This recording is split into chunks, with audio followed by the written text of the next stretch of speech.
2. El concepto salud. 2.1. Introducción.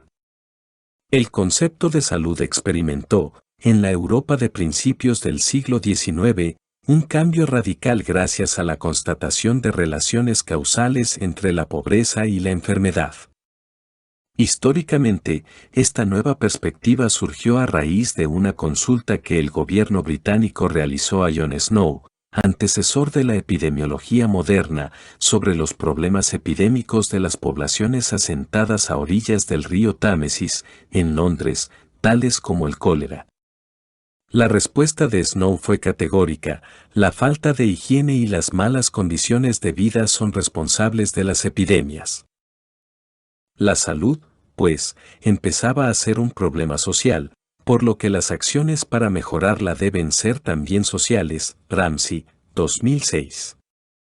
Durante la década de 1830, en un clima de revolución política a nivel europeo como consecuencia parcial de la progresiva industrialización, el alemán Rudolf Virchow promovió un nuevo movimiento en relación con el concepto de salud. Virchow defendió que la salud pública concierne a toda la sociedad y el Estado está obligado a velar por ella. Además, afirmó que las condiciones sociales y económicas tienen un efecto importante en el proceso salud-enfermedad, por lo que es necesario adoptar medidas tanto sociales, libertad, seguridad y prosperidad, como médicas a fin de promover la salud y combatir la enfermedad. Virchow es considerado el padre de la patología moderna, pues su trabajo ayudó a refutar la creencia de humorismo.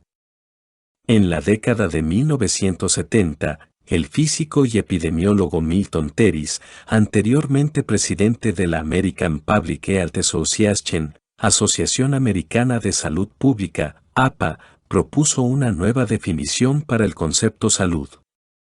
Teris argumentó que debemos entender la salud, no como un estado, sino como un proceso complejo y dialéctico, biológico y social, singular e interdependiente, alejado del equilibrio, pero con cierto grado de estabilidad como consecuencia de mecanismos de adaptación y relaciones dinámicas, ecológicas, culturales, políticas, económicas, etc. Brown, 2011. Asimismo, argumentó que la enfermedad no es el antónimo de salud, sino parte del devenir vital, un proceso autoorganizativo destructivo que convierte al ser humano en enfermo, en su recorrido vital y teleológico. Casi una década después, en 1978, dos de las organizaciones dependientes de la ONU, la OMS y UNICEF, celebraron un congreso conjunto en Alma-Ata, actualmente Almaty, Kazajistán, por aquel entonces parte de la Unión Soviética, que fue apoyado por delegados gubernamentales de 134 países. Entre los aspectos esenciales que se abordaron en la conferencia, se reiteró que la salud es un derecho humano fundamental y que el logro del grado de salud más alto posible es un objetivo social sumamente importante en todo el mundo. Además, se expuso que el derecho a la salud requiere de acción colectiva y su garantía es responsabilidad de los gobiernos, aunque para ello se necesite la intervención de muchos otros sectores sociales y económicos. Además, manifestaron su rechazo a las desigualdades en salud, especialmente entre países ricos y pobres. La declaración de Alma-Ata expresó que las soluciones técnicas son insuficientes y que el desarrollo económico y social están asociados a la salud. 4 años antes de Almaty, el gobierno canadiense, a través de lo que denominaron Informe Lalonde, estableció las coordenadas del campo de la salud, los estilos de vida, el cuidado de la propia salud, la biología humana y las características del medio ambiente.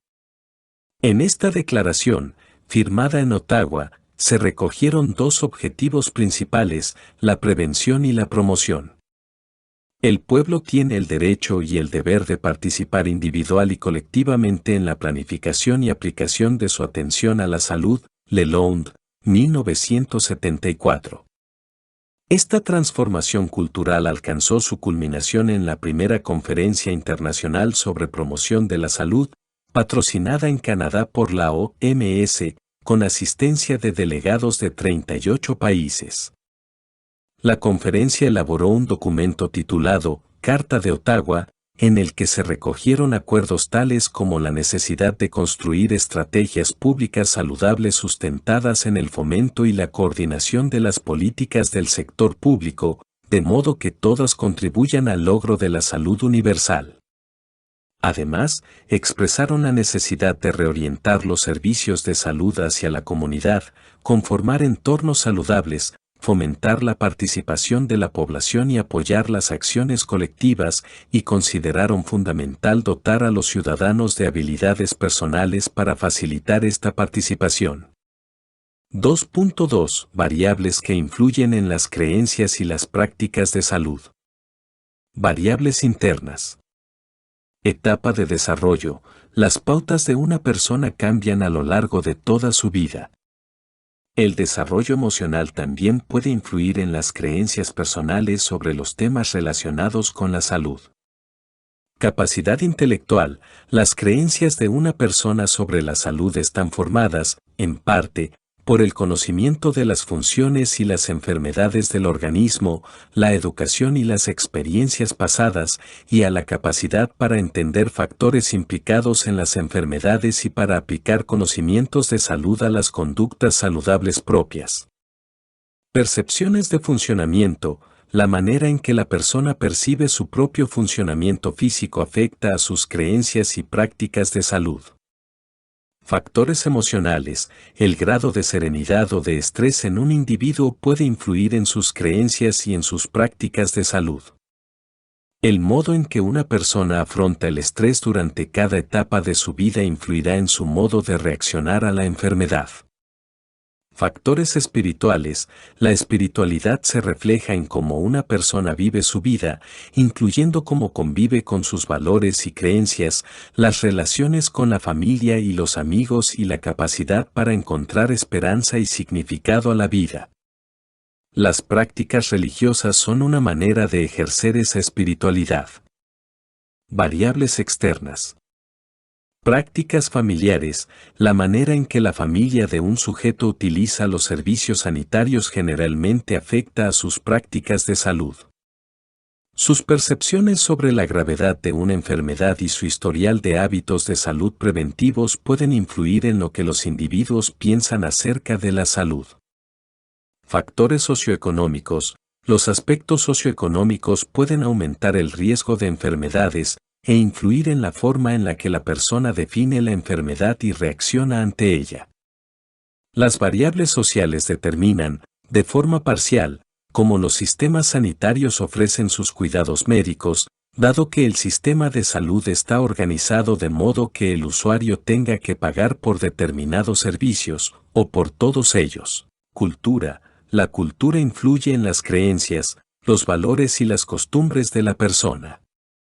También influye en la entrada al sistema sanitario, en los hábitos personales de salud y en las relaciones con los profesionales de la salud.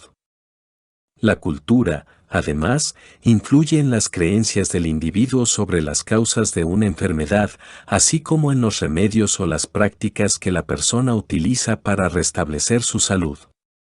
En conclusión, la enfermedad no es el antónimo de salud, sino parte del devenir vital. La enfermedad no es un factor aislado, sino que las condiciones sociales y económicas tienen un efecto importante en este proceso, por lo que es vital aplicar medidas médicas, pero también sociales. La próxima parte. 3. Las dimensiones de la salud. Audio Gala YT. Suscríbete al canal, dale like y comenta. Muchas gracias.